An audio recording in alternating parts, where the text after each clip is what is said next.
Hey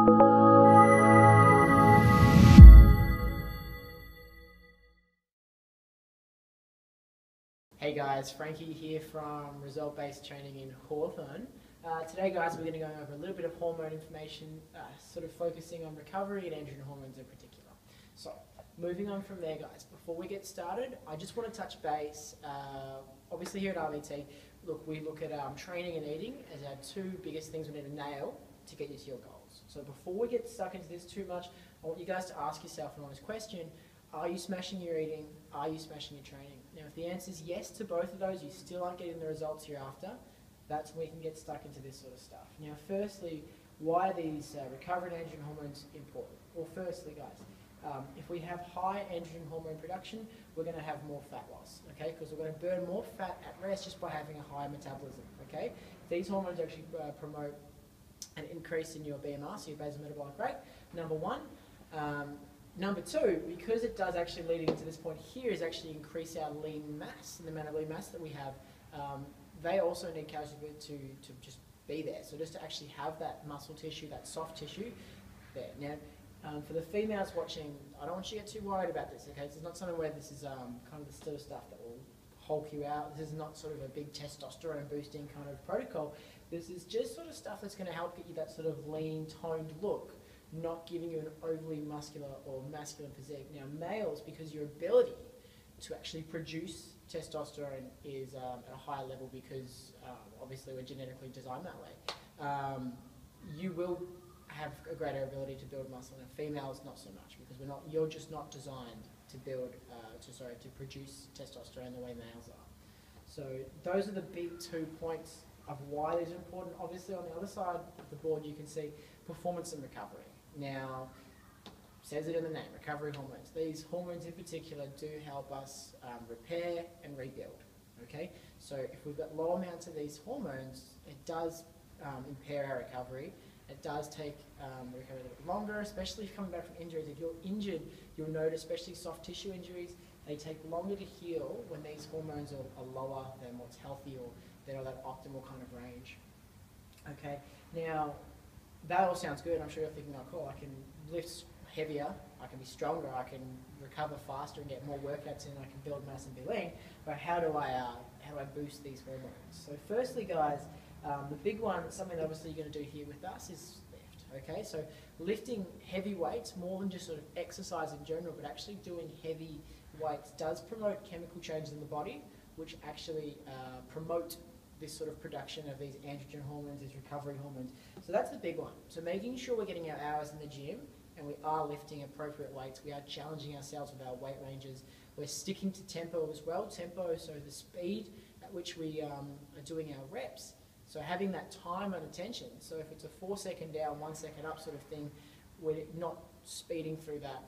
So we're actually allowing that time and attention. That's also going to promote chemicals that do lead to increased production of these androgen recovery hormones. Now, sleep. Now, sleep's a funny one because there's a lot to sort of talk about there.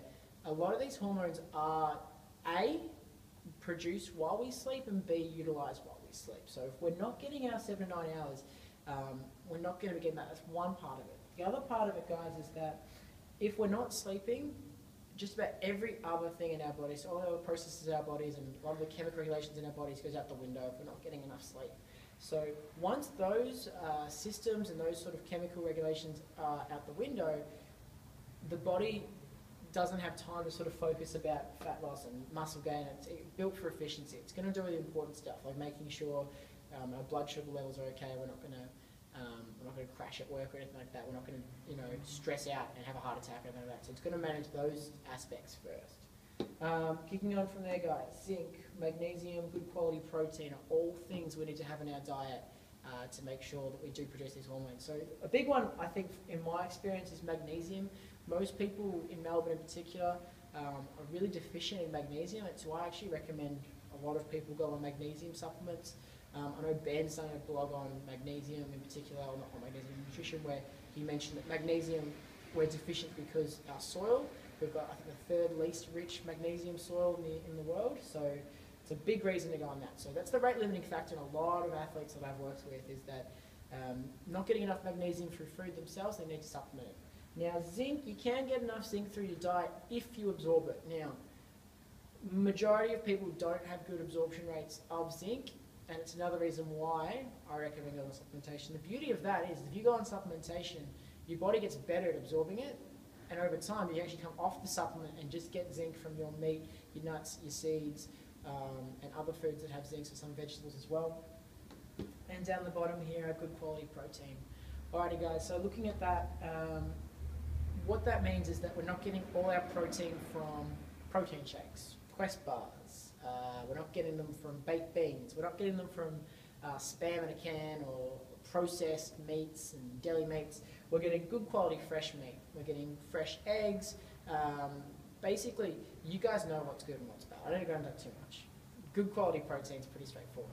Okay, so the reason for that, guys, is that there's a lot of minerals in the attached to the actual, not attached to it, but in the foods that have good quality protein, they're also dense in minerals and other nutrients that help produce these as well. So yes, the protein's important, but there's a double whammy effect.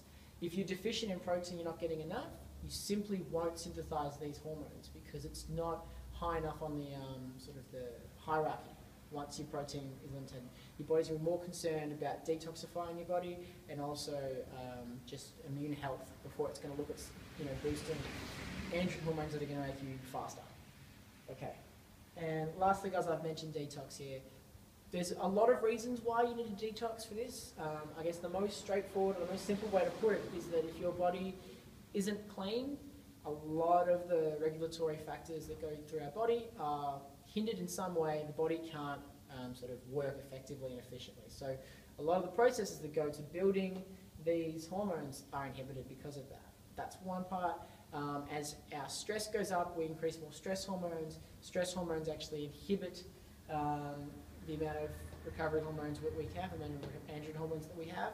And I suppose number 3 as well is that it ties into estrogen a little bit. We're not going to talk about estrogen too much today, but once cortisol levels are high, that does actually affect our estrogen levels in the way that we combat those estrogen levels as well. Now, those are the big ones, guys. So I suppose just to sort of summarize here, we need androgen hormone production to be lean, to have a toned physique, to be able to perform in the gym and obviously recover as well.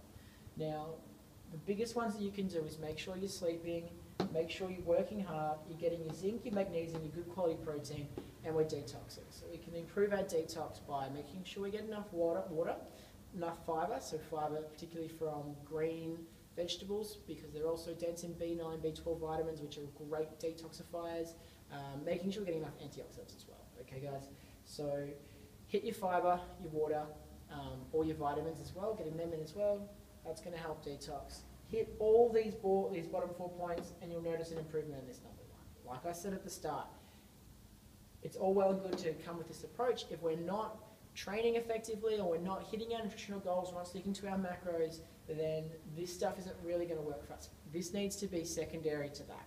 So your primary focus is train hard, eat hard, and then if you're not getting the results, we can look at sort of factors like this. Guys, this is complicated stuff, so it's not something we're doing a 5-minute video. If you need more assistance with this, best bet is to check in with one of your coaches. Thanks for your time, guys, and androgen hormone away.